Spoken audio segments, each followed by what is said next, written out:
اللهم اهدنا فيمن هديت، وعافنا فيمن عافيت، وتولنا فيمن توليت، وبارك لنا فيما أعطيت، وقنا واصرف عنا شر ما قضيت.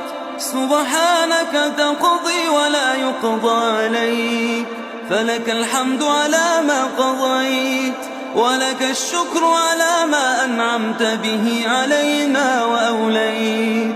نستغفرك يا ربنا من جميع الذنوب والخطايا ونتوب إليك، ونؤمن بك ونتوكل عليك، ونثني عليك الخير كله.